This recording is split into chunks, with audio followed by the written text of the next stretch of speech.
Hello, welcome to 8.9 News. I'm Ffinlo Costain. Lloyds Banking Group has funded over 550 farmers to be involved in a groundbreaking environmental baselining study with the Soil Association Exchange. The study was carried out on 685 farms in total and allowed the assessment of nearly 240,000 hectares of farmland.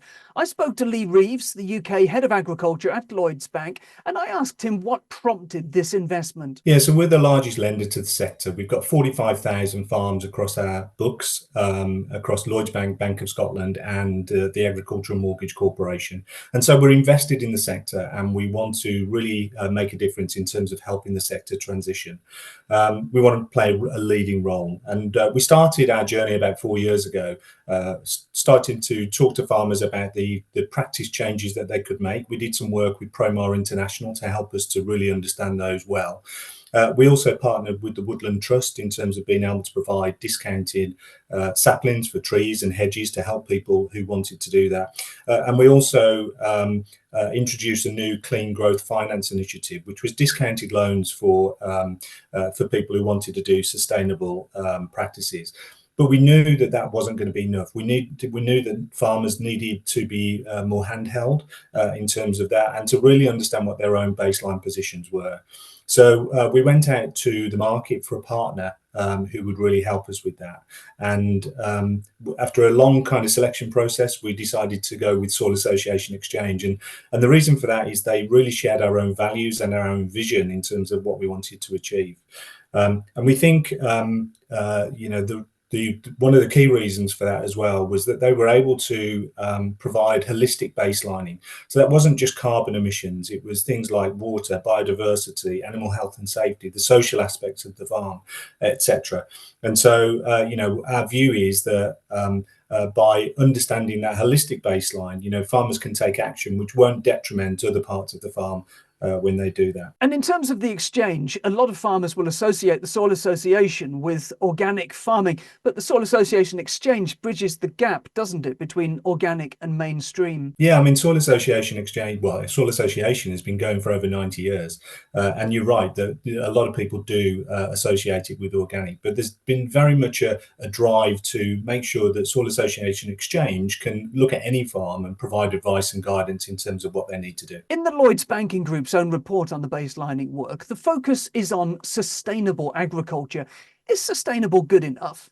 Well, look, I don't know whether we need to call it sustainable, regenerative, or nature-friendly farming. They're all kind of interlinked. What we are trying to do is to make sure that we really understand how we can improve soils, biodiversity, and nature when we do this. And I think that all starts with baselining. You really need to understand, the position that you're in today and what action you can take to really move forward. And the results, when people are taking action, we can see that it's improving productivity and it's also leading to more profitability. And 76% of the farmers that have gone through the Soil Association Exchange process have basically said it will make them more profitable. And that's because they can get access to more elements of SFI, and they can get more elements of grants, etc., which will help them to drive their farm forward. We know that some farms are struggling, so some farms that haven't been able to diversify sufficiently over the last few years with the reduction of BPS and the emergence of elms, they're seeing a gap in terms of that profitability. And what we're trying to do here is to give them a way of looking to improve the resilience of their farm and, as I say, improve productivity and profitability. I'd wondered whether Lloyds had carried out research and found that the word sustainable was in some ways still more attractive to farmers than regenerative. No, if anything, sustainable is probably not words that farmers use. They tend to use words around resilience, productivity, profitability. Those are the things that really interest them. The sustainability angle, I think, is certainly it's an industry perspective that, I guess everybody's talking about how can we produce a more sustainable agriculture sector. And I think because of that, that's the word that we chose. The report recognises that UK farmers are facing challenging times. You've mentioned it yourself already. How would you describe those challenges and how will baselining help? Yeah, I mean, it's been a perfect storm over the last 4 or 5 years for agriculture, hasn't it?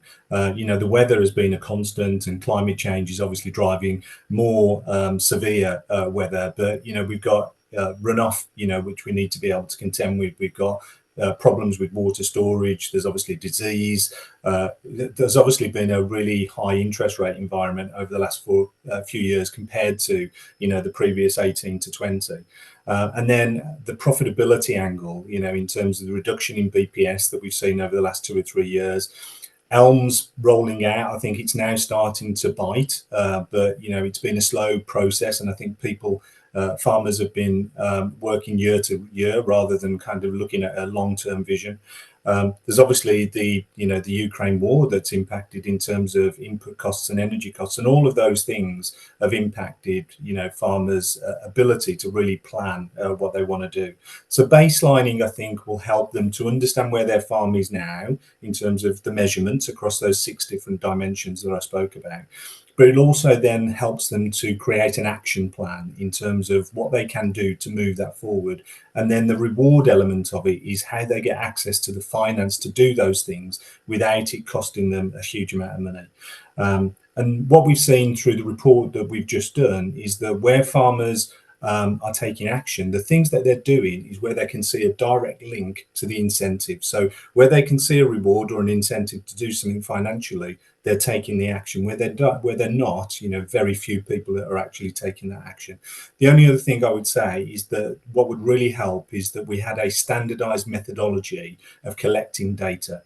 At the moment, there's too many carbon calculators out there that give different inputs, different outputs, and we need to find a way to standardize that. Moving on to the market, we know that if farmers are to work to restore nature, they need more money, but equally that they can no longer rely on public funds alone to supplement poor returns, particularly from mainstream commodity markets.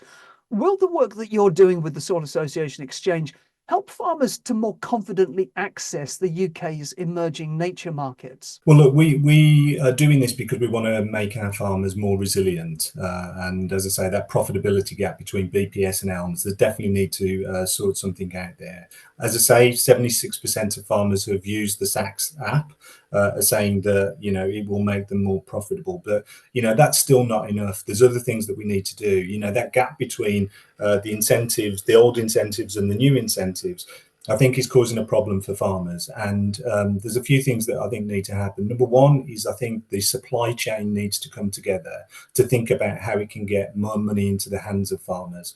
And we need to think about the way that, we can incentivize practice change, in exchange for those supply chain actors to think about how they can use that in terms of reducing their own Scope 3 emissions. So that's one of the ways. The government, I think, needs to play a part. We need a long-term vision, as I've said, to really help farmers understand what they need to do. But in terms of those nature markets, I think there's, some noise around some lucrative opportunity for farmers out there. And I think we really need some guardrails and some guidance to really help with that. I think it's coming. I think the development of the nature market standards, etc., will really help. But I wouldn't be advocating people, be trading carbon or thinking about nature biodiversity credits until we've got a much better framework in place to offer them risk mitigation and guidance. Does the banking sector have a role to play in guiding the development of those guardrails and helping to establish nature markets? Yeah, we'd love to work with the government and others to put those frameworks in place. As I say, I think that probably needs to be part of a longer term vision that, I've been advocating, that we're happy to work with the government on. Through the partnership, Lloyds is also supporting a new cross-supply chain model called Exchange Market. Can you tell me a bit more about how that's going to work? Yeah, of course. So we're doing this in conjunction with Soil Association Exchange and a company called Finance Earth.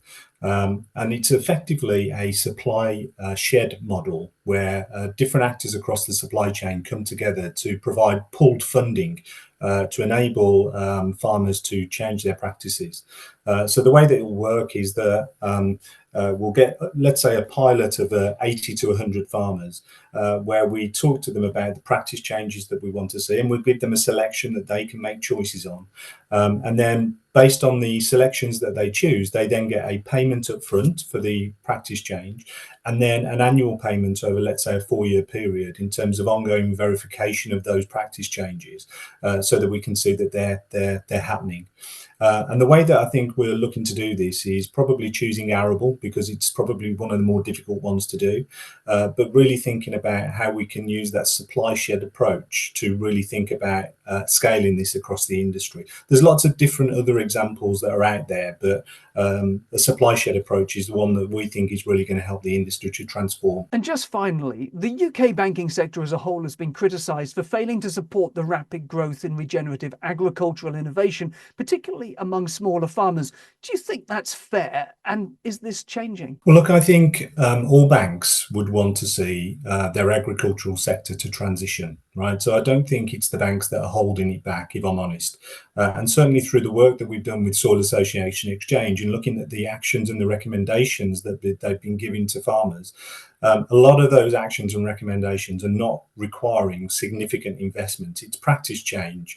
But of course, that provides a risk to the farmer in terms of what they need to do. So, you know, there's potentially a yield dip over a 4 or 5 year period, depending on who you speak to.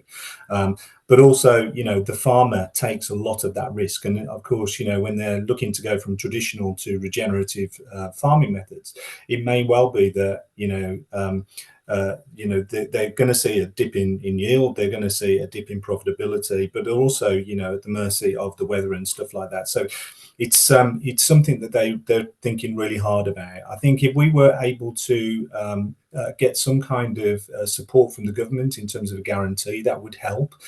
It'd help them to take action, but it would also help the banks to support them through that financing where they need financing to do that. So I think we're ready to support, with lending, as most of the institutions will be. The biggest thing for us is that we can see a way for the farmer to pay back the money and to service the debt, while they're going through that transition. And if we can do that, then I think, we will be able to support that transition. We're all keen to do that. So do you mean that to an extent you're looking to government to underwrite some of those loans? So it's an option that we have put forward as one of the things that we think, for the changes over that 4 or 5 year period where we've got a dip in profitability, that creates more risk for the farmer, but it also creates more risk for the financial institution. So we think that would help to get more people to take the plunge into transition. Do you think there needs to be something like the National Infrastructure Bank to support the transition and to back lending arrangements in the private sector? I think we can do it. We can do it through the traditional banks. I don't think it's impossible to do that, but we just need the right tools and the right mechanisms to support. That was Lee Reeves from Lloyds Banking Group. More news as ever on our website 8point9.com. That's all for now. We're back soon. Thanks for watching.